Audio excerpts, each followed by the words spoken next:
सर्वांना सप्रेम जय भीम. नमो बुद्धाय. धम्मसंहिता यूट्यूब चॅनलमध्ये आपणा सर्वांचं स्वागत. आपण आठवड्यातील प्रत्येक रविवारी बुद्ध आणि त्यांचा धम्म ग्रंथाचे प्रबोधन पर्व, प्रत्येक बुधवारी संविधान प्रबोधन मालिका आणि शुक्रवारी रिपब्लिकन प्रबोधन मालिका असे 3 कार्यक्रम सुरू केले आहेत. आज रविवार आहे म्हणून बुद्ध आणि त्यांचा धम्म या ग्रंथाच्या प्रबोधन पर्वाचा 33वा भाग सादर करीत आहे. प्रबोधन पर्वाविषयी 2 शब्द. डॉक्टर बाबासाहेब आंबेडकर लिखित द बुद्धा अँड हिज धम्मा या ग्रंथाचे प्रबोधन पर्व सुरू आहे. डॉक्टर आंबेडकर पुनरुज्जीवित धम्माच्या विकासासाठी धम्मसंहिता या शीर्षका अंतर्गत बौद्ध आचारसंहिता निर्माण करण्यासाठी आम्ही गेली 40 वर्ष निरंतर कार्यरत आहोत. बौद्ध अनुयायांनी या कार्याला सहकार्य करावे ही विनंती करून आजच्या विषयाला प्रारंभ करतो. आजच्या 35व्या भागाचा विषय सिद्धार्थ भृग ऋषीच्या आश्रमात हा आहे. या विषयाचे स्पष्टीकरण असे की द बुद्धा अँड हिज धम्मा या ग्रंथाच्या पहिल्या खंडाच्या 3ऱ्या भागातील पहिले प्रकरण सिद्धार्थ भृग ऋषीच्या आश्रमात हे आहे. बाबासाहेबांनी या प्रकरणाची माहिती एकूण 21 आकड्यात दिली आहे. सिद्धार्थ राजगृहामध्ये असताना 5 परिव्राजक त्याला शांततेची वार्ता सांगतात व निघून जातात. तेव्हा सिद्धार्थासमोर प्रश्न उभा राहतो की आता परिव्राजक राहायची की नाही, आणि यावर व्यापक विचार करतो. तेव्हा त्याच्या लक्षात येते की युद्ध कलह व संघर्ष हा केवळ कपिल वस्तू पुरता मर्यादित विषय नाही, हा संपूर्ण मानव जातीचा विषय आहे. मानवाच्या दुःखाचे कारण कलह म्हणजे संघर्ष आहे हे त्याला पटल्यावर त्याने मानवाच्या ऐहिक दुःखावर उपाय शोधण्याचा विचार केला. यासाठी उपलब्ध असलेल्या जुन्या सामाजिक तत्वज्ञानामध्ये काही सापडते का याचा अभ्यास करण्याचा विचार करून प्रथम तो अलार कलामाच्या आश्रमाच्या दिशेने निघाला. वाटेत त्याला भृग ऋषीचा आश्रम दिसला. त्या आश्रमात त्याने प्रवेश केला. तिथे जे त्याने पाहिले ऐकले त्यावर त्याची भूमिका सांगितली. त्यानंतर भृग ऋषी त्याला काय सल्ला दिला याची माहिती या प्रकरणात बाबासाहेबांनी दिलेली आहे. ती माहिती व तिचे स्पष्टीकरण आपण या भागात करणार आहोत. स्पष्टीकरणाचे मुद्दे पुढील प्रमाणे आहेत. 1. भृग ऋषीच्या आश्रमात प्रवेश. 2. भृग ऋषीच्या आश्रमाची पाहणी केली. 3. तपश्चर्येचे प्रकार. 4. तपश्चर्येचं फळ. ऐहिक जीवनातील दुःखावर उपाय शोधण्याचे ध्येय. 6. पाहुणचाराबद्दल कृतज्ञता व्यक्त. 7. भृग ऋषींचा गौतमाला सल्ला. आणि 8. आश्रमाचा निरोप.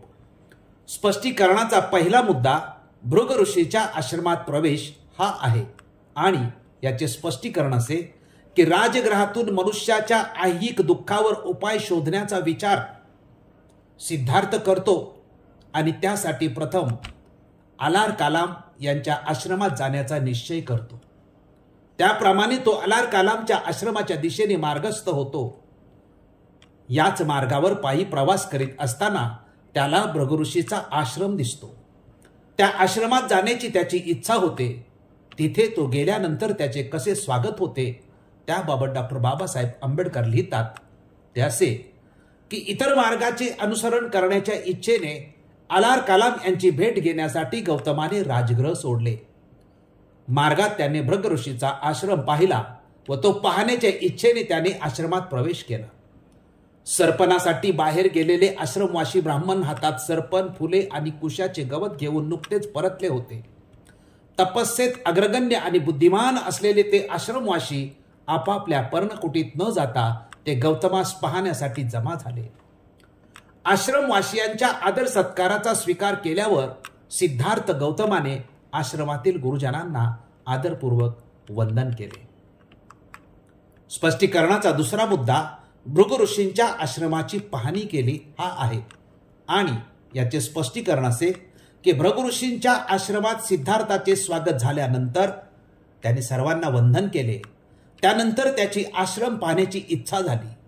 तो आश्रम पाहायला जातो त्याबद्दल बाबासाहेब लिहितात की मोक्षाची इच्छा बाळगणाऱ्या सुज्ञ सिद्धार्थाने स्वर्ग प्राप्तीसाठी निरनिराळ्या प्रकारची तपस्या करणाऱ्या तपस्व्यांनी भरलेला तो आश्रम पाहिल्यावर तो पलीकडे गेला. त्या सौजन्यशील त्या पवित्र तपोवनात तपस्व्यांनी चालवलेल्या तपश्चर्येचे निरनिराळे प्रकार प्रथमच पाहिले. हे दृश्य सर्व आश्रमातील त्याने आपल्या डोळ्याने टिपले. स्पष्टीकरणाचा तिसरा मुद्दा तपश्चर्येचे प्रकार हा आहे आणि याचे स्पष्टीकरण असे की सिद्धार्थाने सर्व आश्रम पाहिल्यानंतर तो भृगु जातो. भृगु ऋषी त्याला आश्रमात सुरू असलेले तपश्चर्येचे प्रकार व त्याची सविस्तर माहिती देतात. ती माहिती पुढील प्रमाणे होती. बाबासाहेबांनी ती लिहिलेली आहे. ती अशी की त्यानंतर तपश्चर्येचे तंत्र आत्मसात केलेल्या भृगु ऋषींनी गौतमाला तपश्चर्येचे निरनिराळे सर्व प्रकार समजावून सांगितले. पाण्यातून उत्पन्न होणारे न शिजवलेले अन्न, कंदमुळे आणि फळे हेच पवित्र धर्मग्रंथात सांगितलेले साधू तपस्व्यांचे अन्न होय. परंतु तपश्चर्येचे प्रकार मात्र भिन्न भिन्न असतात. काही जण पक्षाप्रमाणे दाणे टिपून आपली गुजराण करतात, काही जण हरणाप्रमाणे गवत खातात, तर काही जण सर्पाप्रमाणे हवेवर जगतात, जणू काय ते मुंग्यांची राऊळेच झाली आहेत. दुसरे काही जण महत् प्रयासाने दगड खाऊन आपली भूक भागवण्यात, तर काही जण आपल्याच दातांनी भरडलेले धान्य खातात. इतर काही जण दुसऱ्यांच्यासाठी अन्न शिजवल्यावर जर काही उरले तरच ते स्वतःसाठी ठेवतात. दुसरे काही जण आपल्या जटांचे भारे पाण्याने सतत भिजवून स्तोत्रे गाऊन अग्नीला दोनदा अर्धे अर्पण करतात. आणखी काही जण माशाप्रमाणे पाण्यात बुडी मारून राहतात. त्यांच्या शरीराला कासवे ओरबाडून खातात. असे तपश्चर्येचे विविध प्रकार होते. ते भृगु ऋषींनी सिद्धार्थाला सांगितले. स्पष्टीकरणाचा चौथा मुद्दा तपश्चर्येचे फळ हा आहे आणि याचे स्पष्टीकरण असे की भृगु ऋषींनी सिद्धार्थाला तपश्चर्येचे सर्व प्रकार सविस्तर समजावून सांगितल्यानंतर मग या तपश्चर्येपासून मिळणारे फळ नेमके काय आहे याची माहिती दिली. भृगु ऋषी म्हणतात की अशी तपश्चर्या काही काळ केल्यावर उच्च तपश्चर्येने स्वर्ग प्राप्ती, तर कमी प्रतीच्या तपश्चर्येने मृत्यूलोक मिळतो. दुःख मार्ग अनुसरल्यामुळेच शेवटी त्यांना सुखप्राप्ती होते. असे म्हणतात की दुःख हेच पुण्याचे मूळ आहे. स्पष्टीकरणाचा पाचवा मुद्दा ऐहिक जीवनातील दुःखावर उपाय शोधण्याचे ध्येय हा आहे आणि याचे स्पष्टीकरण असे की सिद्धार्थाने आश्रमातील तपश्चर्येचे प्रकार व त्यापासून मिळणारे फळ ऐकल्यानंतर सिद्धार्थ त्याचे ध्येय स्वर्ग प्राप्ती व सुखप्राप्ती नसून ऐहिक जीवनातील दुःखावर उपाय शोधून काढणे हे असल्याचे सांगतो. त्याबाबत डॉक्टर बाबासाहेब आंबेडकर लिहितात आणि मी कोट करतो की तपश्चर्येचे प्रकार व फळ याबाबत माहिती ऐकल्यावर गौतम म्हणाला, अशा प्रकारचा आश्रम मी आज प्रथमच पाहत आहे. तुमचा हा तपश्चर्येचा नियम मला समजलेला नाही. यावेळी मी इतकेच सांगू शकतो की ही आपली तपश्चर्या स्वर्ग प्राप्तीसाठी आहे, तर ऐहिक जीवनातील दुःखाचा विचार करावा व त्यावरील उपाय शोधून काढावा अशी माझी इच्छा आहे. आपण मला जाण्याची आज्ञा द्या. सांख्य तत्वज्ञानाचा अभ्यास करावा, स्वतः समाधी मार्गाचे शिक्षण घ्यावे आणि माझा प्रश्न सोडविण्याच्या बाबतीत त्याची काही मदत होते किंवा काय ते पाहावे अशी माझी इच्छा आहे. स्पष्टीकरणाचा सहावा मुद्दा ऐहिक जीवनातील दुःखावर उपाय शोधण्याचे ध्येय हा आहे आणि याचे स्पष्टीकरण असे की सिद्धार्थाने आपले विचार भृगु ऋषी समोर व्यक्त केले आणि तिथून निघण्याची भावना व्यक्त करताना आश्रमाबद्दल व आश्रमातील सर्व तपस्व्याबाबत आपली कृतज्ञतेची भावना व्यक्त केली. अशी भावना व्यक्त करताना सिद्धार्थ म्हणाला की याप्रमाणे तपश्चर्येत गुंतलेले असताना आपण मला अशा प्रकारे आश्रय दिला व अत्यंतिक दया दाखवली, परंतु आपणाला मला सोडून दूर जावे लागणार आहे असा जेव्हा मी विचार करतो तेव्हा माझ्या आप्त स्वकीयांना सोडताना मला जसे दुःख झाले तसेच मला दुःख होते. मला येथे राहणे आवडत नाही किंवा येथील एखाद्याच्या वर्तनात काही चूक झाली आहे म्हणून मी हे तपोवन सोडून जात आहे असे नव्हे, कारण पूर्वीच्या ऋषींनी सांगितलेल्या धार्मिक मार्गाने जाणारे आपण श्रेष्ठ ऋषी आहात. स्पष्टीकरणाचा 7वा मुद्दा भृग ऋषीचा गौतमाला सल्ला हा आहे आणि याचे स्पष्टीकरण असे की मानवाच्या ऐहिक दुःखावर उपाय शोधून काढण्याचे ध्येय गौतमाने व्यक्त केल्यानंतर भृग ऋषींनी त्यांच्या ध्येयाचे कौतुक केले आणि त्याला अलार्काला मुनींच्याकडे जाण्याचा सल्ला सुद्धा दिला.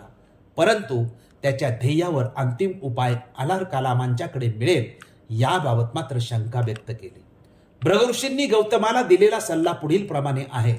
भृग ऋषी म्हणतात की या विषयावर ज्यांचे प्रभुत्व आहे त्या अलार्काला मुनींकडे जाण्याची माझी इच्छा आहे. त्याचा हा निश्चय पाहून आश्रम प्रमुख भृग ऋषी म्हणाले, राजपुत्रा, तुझे ध्येय हे खरोखरच शूराचे ध्येय आहे. तू तरुण असलास तरी स्वर्ग आणि मुक्ती यांचा तुलनात्मक संपूर्ण विचार करून तू मुक्तीचा मार्ग अवलंबिला आहेस व ध्येयाने प्रेरित झाला आहेस. तू खरोखर शूर आहेस. तू जे म्हणतोस तेच जर तुझे निश्चित उद्दिष्ट असेल तर तू ताबडतोब विंध्य कोष्टात जा. अलार्कालाम ऋषी तेथे राहत आहेत. शाश्वत आनंदाचे पूर्ण ज्ञान त्यांनी मिळवले आहे. त्यांच्याकडून तुला त्या मार्गाचे ज्ञान होईल. परंतु माझी अशी कल्पना आहे की त्यांच्या सिद्धांताचा अभ्यास केल्यानंतर तुझे उद्दिष्ट त्याच्याही पलीकडचे आहे असेच तुला दिसून येईल. स्पष्टीकरणाचा 8वा मुद्दा आश्रमाचा निरोप हा आहे आणि याचे स्पष्टीकरण असे की भृगु ऋषींनी गौतमाला अलार्कालामाच्या आश्रमाला जाण्याचा सल्ला दिल्यानंतर तो तिथून निघताना सर्वांचा निरोप घेतो. त्याबाबत बाबासाहेब आंबेडकर लिहितात की गौतमाने त्यांचे आभार मानले आणि मुनिजनांना वंदन करून तो निघाला. त्या मुनींनीही त्याला सन्मानपूर्वक निरोप देऊन ते आपल्या तपोवनात परत गेले. सारांश: सिद्धार्थ भृग ऋषीच्या आश्रमात या प्रकरणातील मुद्द्यांचा अभ्यास केल्यानंतर हे स्पष्ट होते की सिद्धार्थाचे ध्येय हे स्वर्ग प्राप्तीचे अथवा सुखाचे नसून मानवाच्या ऐहिक दुःखावर उपाय शोधणे हे होते.